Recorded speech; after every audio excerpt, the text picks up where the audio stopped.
네, 잘못된 식생활이 성인병을 만든다. 이 책 오늘이 바로 저희 첫날인데요. 이 책은 제가 지난번에도 말씀드렸지만은 미국 상원의원에서 미국의 이게 빈곤층들의 영양 상태를 조사하다가 알게 된 문제점들을 발견해서 2년여의 시간 동안 150년 정도의 기간을 농축해서 2년에 걸쳐 가지고 민족 그다음에 뭐 이제 언어가 다른 사람들, 그다음에 여성, 남성, 종교와 상관없는 사람들, 그다음에 지역과 상관없이 사는 사람들에 대해서 굉장히 방대하게 조사를 한 책이에요. 그 조사를 한 책을 우리나라 말로 이렇게 번역해서 주석을 좀 달고 옮긴 책인데요. 한번 같이 보도록 할게요. 잘못된 식생활이 성인병을 만든다. 이제는 사실 성인병이라는 단어는 쓰지 않습니다. 근데 성인병은 어른이 되어서 걸리는 병을 성인병이라고 하고요.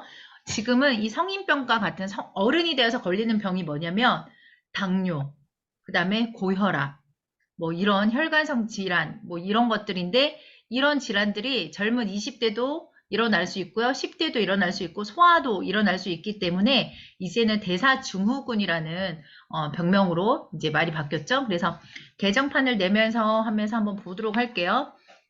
제가 어떤 페이지는 좀 다 읽고요. 어떤 페이지는 밑줄 그어보세요라고 이 북미팅을 진행하도록 할 거예요. 그래서 지금부터 여러분들이 형광펜을 좀 준비하시면 좋고요. 볼펜도 같이 준비하시면 좋으실 것 같습니다. 근래 식생활 개선이나 성인병의 예방 대책에 관한 수많은 참고서적이 출판되어 있음에도 불구하고 지난 16년 동안 꾸준히 읽혀온 이 책자가 애독자 여러분께 심심한 감사의 말씀을 드립니다. 편역자로서 출판된 지 16년이나 지난 지금에 와서 독자에게 특별히 당부 말씀을 드리려는 것은 많은 세월이 흘렀음에도 불구하고 영양 문제 보고서의 내용이 의학적으로나 영양학적으로 현재의 상황과 조금도 다르지 않다는 사실입니다. 라고 이렇게 활자가 다르게 표기가 되었죠. 일부 독자께서는 연구 보고에 연대가 오래된 것이 있어서 현실 사정과 괴리가 있는 게 아닐까 하는 의구심을 갖고 있는 듯 하나 현재의 상황과 전혀 다르지 않다는 점을 확신하고 있습니다. 이 책은요, 1977년, 78년도에 발간이 되었어요. 그러니까 저와 나이가 비슷하게 지금 거의 50년이 다 된 연구 보고서예요. 그러다 보니까 이렇게 오래된 연구 보고서가 어느 날 적용이 될까요? 라고 했었을 때 전혀 의심하지 않고 적용이 된다라는 거죠. 물론 이 작은 책자가 광범위한 자료나 연구 성과를 망라할 수는 없을 것입니다. 이 책자 45페이지에는 비타민C가 암 예방에 효과적인가? 라는 이렇게 항목이 있습니다. 여기에는 노벨상 수상자인 라이너스 폴링 박사의 저서 내용의 일부가 소개되어져 있고요. 그러나 지금 우리나라에 비타민C로 암을 치료하는 병원이 2군데나 있다는 사실은 너무 최근의 이름으로 실지 못하였습니다. 라고 했고요. 그래서 지금 화면에 보이시는 대로 밑줄 그으면서 좀 따라오시면 좋을 것 같아요. 비타민C로 암을 치료하는 병원은 한국에서는 현재 지금은 더 있어요. 삼성서울병원, 혈액종양내과, 주로 백혈병 등 혈액암과 안세병원 비타민 클리닉, 위암, 대장암, 이런 고용암이 있고요. 그리고 대한가정의학회 비타민 연구회 등에서는 비타민 등 영양물질로 질병을 예방, 치료하는 방법을 연구 보급하고 있습니다. 또한 이 책자 40페이지, 117페이지, 158페이지에는 저혈당증에 관한 내용이 실려 있습니다. 저혈당증은 당뇨병과 질환의 원인이 되기도 한데요. 우리 어린이들이 공격의 표적이 되고 있습니다. 저혈당증은 지금 우리 사회에서 바로 전성기를 이루고 있습니다. 결코 과거에 해묵은 일이 아닙니다. 즉 오늘날 어린아이들도요. 성격 난폭자, 사회적 그 인격이 좀 이렇게 불완전한 아이들, 어른들도 마찬가지고 여러분들이 과거에는 저혈당증이다 그러면요. 약간 많은 사람들이요. 배가 고플 때, 뭐 식사 때가 되었는데, 나 너무 허기져. 나 너무 배고픔을 느껴. 나는 밥 때만 되면 손발이 막 벌벌 떨려. 이런 증상들이 있었어요. 근데 그런 증상들을 주로 말하시는 분들이 좀 마르신 분들. 저도 지금처럼 살찌기 전에 회사 다닐 때 그런 증상들이 좀 있었거든요. 근데 그때 나타났던 그러한 증상들이요, 저혈당증인 거예요. 그래서 드라마나 영화에서 보면, 밥 먹으면 기분이 좋아져. 그래서 제 뭐 여자친구에게는 밥을 먹여주세요. 막 이제 그런 멘트들 있잖아요. 저혈당 증상들이 현상들을 그렇게 대사로 이야기하지만, 저는 이제 공부를 한 엄마이기 때문에 우리 아들이 그러한 여자친구를 사귄다 그러면 얼른 도망가라고 말할 거예요.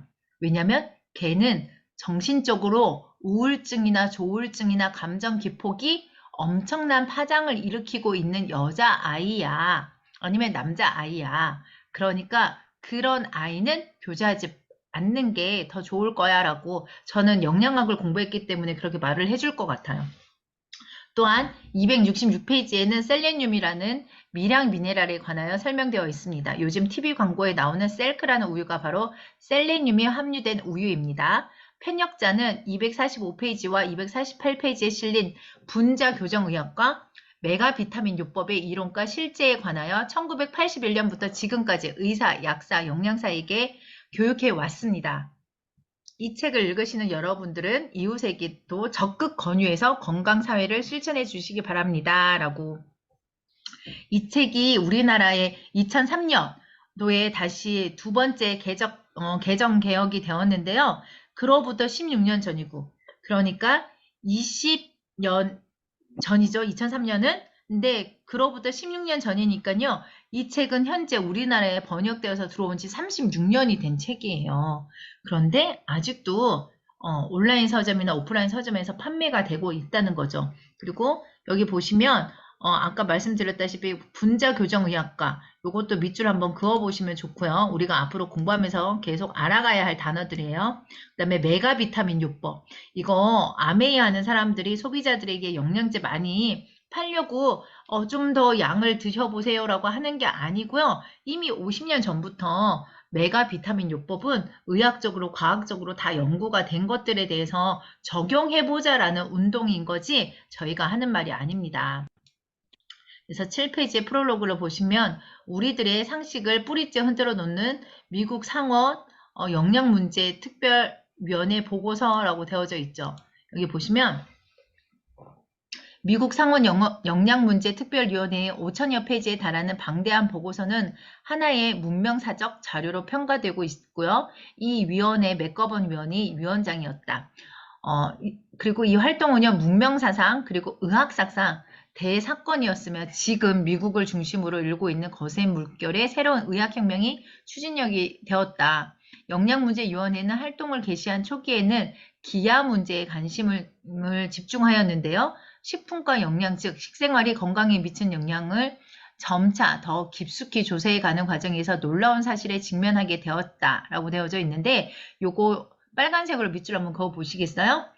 네. 미국 상원영양문제위원회의 약 5,000페이지에 달하는 방대한 보고서인데 그 보고서를 편력한 게 지금 이 책인 거예요. 두 번째 단락에 영양문제위원회는 활동을 개시한 초기에는 기아 문제, 아까 제가 말씀드렸죠. 빈곤층의 기아 문제로 이 책에 이 보고서가 시작이 되었는데 뚱뚱한데도 기아가 있다. 쉽게 말해서 식생활이 건강에 미친 영향을 점차 더 깊숙이 조사해가는 과정에서 놀라운 사실 요거 밑줄 긋고요. 뭐요? 밑에다가 한글로 적어보시겠어요? 뚱뚱한데도 기아가 있다. 놀라운 사실은 우리가 기아라는 건 아무것도 먹지 못해서 마른 사람을 말하잖아요. 놀라운 사실. 뚱뚱한데도 기아가 있다. 영양학적 기아죠. 1977년 1월 4일에 맥거번 위원장은 기자회견에서 다음과 같은 선언을 하면서 미국인의 식생활 지침이라고 해서 발표하였다. 분명한 사실은 우리들의 식생활 양상이 지난 반세기 동안 부정적으로 변천해 왔으며 그 결과 우리들의 건강에 지대한 악영향을 끼치고 있다는 것이다. 지방이나 설탕 그리고 소금의 지나친 섭취는 여러 가지 치명적인 병들 가운데서도 특히 심장병, 그 다음에 암, 뇌졸중과 직접적 연관성을 가지고 있습니다라고 했는데 잠시 앞 페이지에 넘겨서요. 지난 반세기 동안 부정적으로 변천해 왔습니다라고 했죠. 자, 반세기는 50년을 말하죠. 1977년도에 이게 보고가 되었는데요. 반세기라고 하면 1927년식이죠. 요거 상식선이니까 한번 적어보셔도 좋으실 것 같아요. 1920, 30년대 그때 세계적으로 세계대전이 있었죠. 1차 세계대전이 있었잖아요. 그래서 전쟁이 나면서 깡통 음식이 발달하게 된 거예요. 지난 반세기 동안 부정적으로 변천해온 식생활 양상 뭐요? 세계대전으로 인해서 깡통이 발달되었다. 그 깡통 음식을 먹는 분위기가 되었다는 거죠. 그래서 8페이지 넘어가서요. 미국인의 10대의 치명적인 질병 가운데서 6가지는 그 원인이 우리들의 식생활과 연관되어 있습니다. 영양문제위원회의 구성원만 보아도 이 위원회의 성격을 알기에 충분한데요. 위원장이 맥거번 상원의원은 대통령 후보로도 지명된 바 있는 거물이고요. 여기에는 에드워드 케네디 의원, 케네디가의 케네디 의원을 말하는 거예요. 찰스 펄시 의원 등 쟁쟁한 인물들로 구성되었다. 영양문제위원회에서는 1975년에서 1977년까지 2년 동안 걸쳐서 식생활이 건강에 미치는 영향에 대하여 방대한 조사에 착수했다. 근데요, 여기 보시면요. 2년 동안 조사 심의된 양은 미국 의회가 과거 150년 동안 행한 영양 문제에 관한 심의의 총량보다 훨씬 많은 것이다 라고 했죠. 네. 그래서 지금 채팅 올라왔는데 잠시만요. 보면서 할게요. 네. 페이지가 안 넘어갔어요? 네. 네, 페이지가 안 넘어갔군요. 네, 페이지 다시 그러면 네, 감사합니다. 네, 이제 보이시죠? 네, 보이네요. 네, 여기에 제가 세 번째 단락에 1975년에서 77년까지 2년 동안에 걸쳐 식생활이 건강에 미친 영향에 대하여 방대한 조사에 착수했다. 네, 그리고 과거 150년 동안 굉장히 밀도 있게 이걸 조사했고요. 자, 그래서 여기 보시면 마지막 단락에 보시면 영양문제위원회의 조사 범위는 19세기 말부터 오늘에 이르기까지 구미제국, 구미라는 건 서양 제국을 말하는 거죠. 식생활의 변천과 질병과의 관계를 역사적으로 추적하고 또 지리적으로 세계의 여러 나라와 지역뿐만 아니라 여러 민족, 종교단체의 식생활 내용과 질병과의 관계를 치밀하게 조사 연구하였다라고 했죠. 이것도 한번 보시면요. 조사 범위는 19세기 말부터 오늘에 이르기까지였고요. 구미 제국이라는 건 제국은 식민 제국을 가지고 있었던 당시의 서방 제국을 말하는 거예요. 네, 영국, 미국, 뭐 독일 이렇게. 네, 그래서 지리적으로 세계 여러 나라와 지역 밑에 이 보고서가 2년간 조사되었고 150년의 조사 자료라는 걸 여러분들이 믿으시면 됩니다. 네, 150년의 조사 자료 이렇게 한번 또 글로 적어 놓으시면 눈에 또 들어오시죠? 9페이지에 이렇게 가보면요. 여기는 둘째 줄 읽을게. 미국의 보건교육복지성, 농무성의 여러 부속 연구기관, 국립암연구소, 심폐혈관연구소, 국립영양연구소 등에 소속된 연구진을 총동원하였을 뿐만 아니라요. 자, 이게 중요해요. 미국이요. 미국만 좋다라는 게 아니라 영국 왕립의학조사회의, 북유럽 3개국 의학조사회의 등의 지혜도 최대한 활용하였다라고 미국이 이제 신생 강국이 되면서 유럽에 뭔가를 손벌리지 않을 때였는데 이 영양 문제가 되게 심각하기 때문에 영국뿐만 아니라 북유럽의 3개 국가에 그들의 지혜를 구했다라는 게 되게 중요해요. 그래서 신빙성이 있다라는 거죠. 이 책이. 영국 왕립의학조사회의에 휴 트로웰 박사는 의회가 영양 문제에 이처럼 열중하는 나라가 있으리라고는 미처 생각지 못했다. 과연 의회주의 나라인 미국이다라고 하면서 감탄했대요. 그는 영양문제위원회의 증언에서 금세기 초 런던의 어느 병원에서 1년 동안에 치료한 맹장염 환자는 불과 5사람 내외였다. 요거 밑줄 그어 보시겠어요? 금세기 초, 20세기 초를 말하는 거예요. 네, 적어보세요. 이 책에 이제 번역되었던 이렇게 시기가 있으니까 1년 동안 치료한 맹장염 환자는 불과 5사람 내외였다. 과거에는요. 거의 100년 전에는. 그러던 것이 지금은 맹장염 환자가 1000명을 넘고 있다는 거죠. 이미 4, 50년 전에. 맹장염도 식사에서의 섬유질 부족에 의한 식원병. 식원은 음식이 원인이 되는 병을 식원병이라고 하죠. 맹장염도 식사에서 섬유질 부족에 의한 식원병이며 가공식품을 주로 먹는 현대인의 잘못된 식생활에서 오는 현대병이다라고 경종을 울렸다. 요거 별표 쳐놓으시면 좋으실 것 같아요. 맥거번 위원장은 약이나 수술로는 좀채로 고쳐지지 않는 성인병의 증가 추세가 이대로 계속된다면 미국은 질병 때문에 경제적인 파산을 면치 못할 것이다 라고 엄중히 경고했다. 이것도 이제 빨간색으로 적당히 표기하시고 별표. 이 책이 48년 전에 연구 보고서가 나왔는데요. 이렇게 식원병으로 인해서 사람들의 맹장 수술하고 성인병, 그러니까 그 당시에 성인병, 오늘날은 대사증후군, 고혈압, 당뇨가 많으면 작은 증상에도 수시로 병원에 와서 약을 타고 진료를 받고 현재 우리나라처럼 그렇게 될 거니까 그래서 미국은 의료보험 수가가 아주 높습니다. 왜냐하면 이미 50년 전에 이런 식으로 병원에 오는 환자들이 많으면 미국은 핵폭탄이나 전쟁 때문에 망하는 게 아니고요. 의료비 때문에 경제적 파산을 면하지 못할 것이라는 보고도 같이 들어간 책이에요. 엄중히 경고했죠. 또 테오도르 쿠퍼 박사는 위원회에서 다음과 같이 증언하였다. 과학자들은 아직 식생활과 성인병의 구체적인 관련성을 인정하지 않고 있으나 그러한 관련성을 보여주는 증거들이 증가하고 있다. 우리가 섭취하는 식품 및 음료의 종류와 양, 그리고 육체 노동이 부족하고 앉아서 일하는 경우가 많은 미국 사회에서의 보편적인 생활 습관이 암과 심혈관 질환 그리고 기타 성인병의 원인이라는 인식이 일반적으로 받아들여지고 있다라고 했고요. 영양문제위원회의 보고 가운데 정신과 영양, 이것도 별표, 정신과 영양. 네, 여러분 정신적인 질병은요. 대부분 영양에서부터 시작할 수 있어요. 스트레스가 있지만요. 정신적인 질병의 시작은 음식도 시작이 될 수 있다라는 거예요. 제가 음식만 정신적 스트레스로 간다라는 게 아니에요. 음식도 정신적 스트레스를 불러일으키는 원인이 될 수 있다라는 거고요. 네, 그래서 이 보시면 미국 분자교정의학회 회장이 네, 마이클 레저 박사 등의 식생활 개선이나 비타민, 미네랄 등 영양물질의 투여만으로 정신분열증을 고치는 의학의 혁명적인 방법에 대한 증언도 있다. 이 방법은 21세기 의학의 혁명으로 불리는 분자교정의학의 주된 방법으로 메가비타민 요법. 우리가 이제 메가를 이제 한자 표기로 베가로 먹는다. 메가로 먹는다. 다 맞는 말이에요.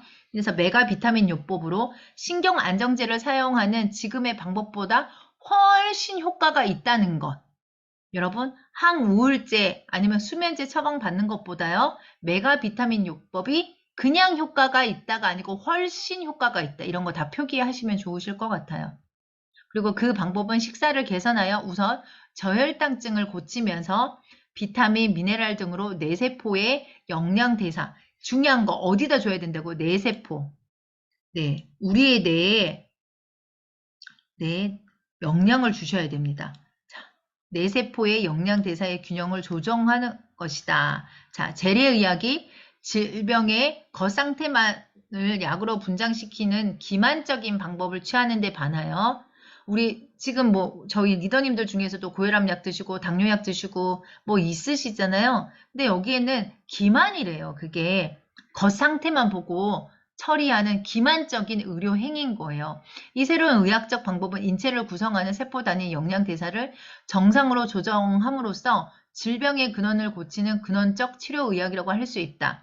미국 건강재단의 의사장이며 의학부장인 윈더 박사는 여성들이 걸리는 암 가운데 가장 치사율이 높은 유방암은 대장암의 분포와 매우 유사한 지리적 분포를 보여주고 있고요. 또한 전 세계적으로 지방이 풍부한 음식의 섭취와 연관이 있다. 자, 유방암 잘 걸리시는 분들은 나쁜 지방을 많이 섭취하신 분들이 많아요. 그러나 미국으로 이주한 일본인들 사이에서는 발병률이 증가하고 있고요. 그 이전에 이 질병은 일본에서는 비교적 드물게 발생하는 유방암이죠. 근데 미국으로 이주한 일본인들 사이에는 발병률이 증가하고 있대, 유방암이. 결국 그 이유는 그들의 식사에서 콜레스테롤과 지방의 섭취량이 많은가 적은가에 달려있다. 민족에 따라서 우리는 암에 잘 걸리는 민족, 암에 덜 걸리는 민족이 아니고 그 민족들이 각각 다른 지역에서 살 때 먹는 음식 때문에 걸린다는 거죠. 영양문제위원회의 조사 연구에 많은 공헌을 한 캐나다 정부의 보고서에는 1971년 당시의 의료비는 국민소득의 7.1%였다. 최근 수년간의 의료비는 해마다 12에서 16%씩 불어나는데 이것은 국민소득의 증가율을 훨씬 능가하고 있다는 구절이 있다. 미국의 의료비는 1962년 당시 316억 달러였는데 해마다 불어난 영양문제위원회가 집중적인 조사심에 착수했을 때 그때에는요. 47년 전에는 1180억 달러 1975년 기준이네요. 그러면 거의 50년 전에 그죠? 무려 4배나 가까이나 불어났다는 것이다. 자, 그래서 보시면 이러한 사실로 미뤄보면 맥거번 위원장의 이러한 추세로 가다가 미국은 질병 때문에 경제적 파산할 것이며 심장병만으로도 미국 경제는 위태롭게 될 것이다. 이거 밑줄 쫙 꺼서 별표 한번 치시겠어요? 자, 우스갯소리를 좀 더 하자면 여러분 앞으로 저희 다 의료보험료 내고 있잖아요. 여러분들이 건강을 관리하지 않고 지속적으로 당뇨약 없으시지만 뭐 예를 들어서 고혈압약 아니면 뭐 다른 약들을 드신다면 여러분들이 병원에서 타오는 10,000원, 20,000원, 30,000원 이러한 약값이 그러한 수가 증가하면 한 10년 뒤에는 더 많은 약값을 요구하고 의료비를 요구할 것 같아요. 그리고 저희같이 아직까지는 병원을 가지 않는 사람들이 그 비용을 또 대야 될 거고요. 그러니까 이거는 나라의 국가적 경제 파산만 되는 게 아니고요. 가정의 경제 파산도 불러일으킬 수 있어요. 그래서 사명을 가지고 여러분 살을 빼셔야 됩니다. 그래서 만약 건강 문제를 식사 개선이나 영양의 균형에만 돌린다면 엄청난 의료비의 지출을 보다 행복한 생활을 하는 일에 투자할 수 있을 것이다 라고 했고요. 영양문제위원회의 결론은 한마디로 말하면 미국은 20세기 초의 식사로 되돌아가자라고 했어요. 20세기 초 전쟁이 일어나기 전에는 통감자 쪄 먹고 그냥 호밀로 빵 만들어 먹고 그 정도. 미국의 음식이 그렇게 발달되어져 있지 않잖아요. 영국이랑 사실은. 그리고 미국 농무성이 1971년에 행한 대규모 국민영양조사를 근거로 확정한 것인데요. 잘못된 식생활을 바르게 개선한다면 심장병의 25%, 당뇨병의 50%, 비만증의 80%, 암의 20%가 감소될 수 있고요. 의료비는 3분의 1이 절약되고요. 현재 잘못된 식생활을 하고 있기 때문에 걸리지 않아도 될 질병에 걸리고 있다라는 말이 된다라고 했는데 요거 밑줄 그어 보시겠어요? 저도 사실은 집밥 말고 밖에 음식 많이 먹으면 좀 이렇게 집에 들어왔을 때 급격하게 피로증을 느끼거든요. 아까 임지연 리더님은 사람 많은 백화점 같은 데 갔다 오면 지친다고 했잖아요. 저는 밖에서 외식하거나 사 먹으면 집에 와가지고 그 급격하게 피로감을 느끼는 것 같아요. 그냥 적당하게 뭐 차라리 프로틴을 먹거나 우리 음식을 먹으면 그걸 못 느끼는데 말이죠. 12페이지 넘어가 보도록 할게요. 12페이지 넘어갔죠? 네, 그래서 셋째 줄 바로 읽을게요. 12페이지. 영양문제위원회의 조사 연구 보고서는 미국을 중심으로 일기 시작한 생물학적 영양의학인 분자교정학이라는 의학혁명의 박차를 가한 추진력이 되었다라고 되어져 있고요. 전통적인 의사들의 영양에 관한 무지는 영양문제위원회의 조사 연구 과정에서 커다란 문제점으로 부각되었다. 요거 별표. 의사의 영양무지라고 제가 옆에다 적었죠. 여러분들은 아프면 자꾸 의사 선생님한테 이 영양제 먹어도 돼요? 하고 물어보시잖아요. 영양제는요. 저는 사실은 정확하게 말하면 약사도 아니라고 생각해요. 영양학을 공부한 사람들한테 물어봐야 된다고 생각해요. 영양에 대해서 방대하고 할 이야기가 많으니까 식품 영양학과가 따로 있는 거거든요.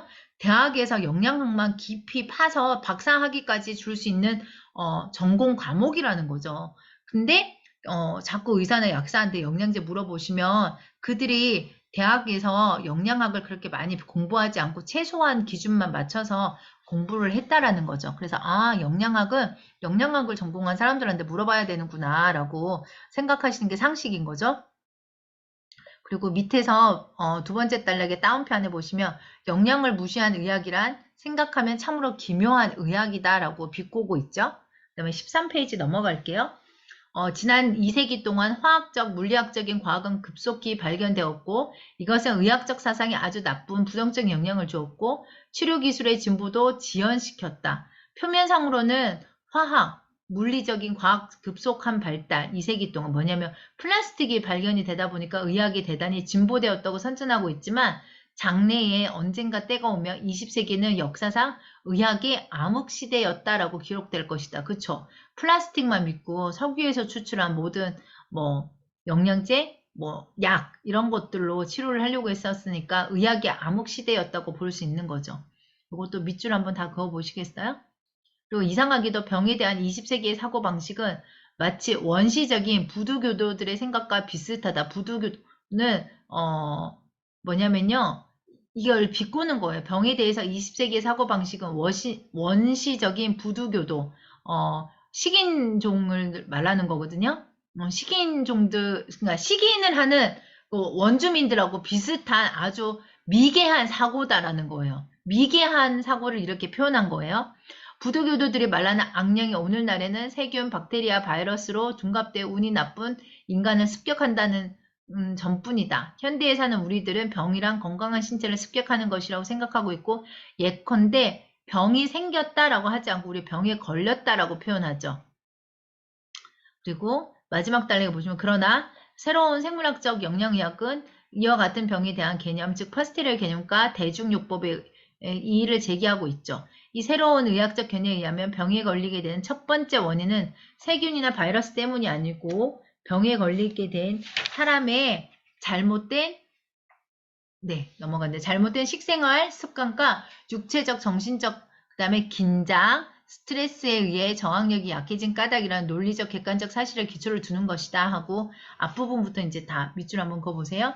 세균이나 바이러스는 그 최후의 단계에서 자연의 질서의 한 부분으로 살 수 없게 된 유기체를 다시 흙으로 환원시키기 위해 등장하는 것에 불과한 것이다. 이것이 자연 법칙이다. 세균이나 바이러스는 우리들의 생활 주변에 어디든지 존재하며 살아있는 신체 조직이 어디에도 잠재해 있죠. 세균 바이러스는. 그래서 마지막 단락에 보시면요. 영양문제위원회의 보고서의 결론은 아무도 깨닫지 못하고 있는 사이에 현대인의 식생활 양식이 비자연적인 것으로 전락하였으며 암, 당뇨병, 심근경색 등등 성인병은 물론 정신분열증까지도 잘못된 식생활에 기원하는 식원병이라는 것이다. 정신분열증. 식생활과 질병과의 관계, 그리고 어떻게 식생활을 개선해야 되는가를 알아보도록 하자. 여러분, 여기에서 다시 우리가 주의를 기울여야 하는 게 뭐냐면요. 50년 전에 쓰여진 책인데요. 50년 전에도 음식 때문에 정신분열증, 이게 정신 오락가락하는 게 생길 수 있다라는 게 발표가 됐다라는 거죠. 그래서 31분인데, 우리 오늘은, 14페이지까지 프롤로그까지 이제 끝냈고요. 네, 제가 이렇게 잘못된 식생활 성인병을 맞는데 1회차는 기록을 중지하도록 하겠습니다.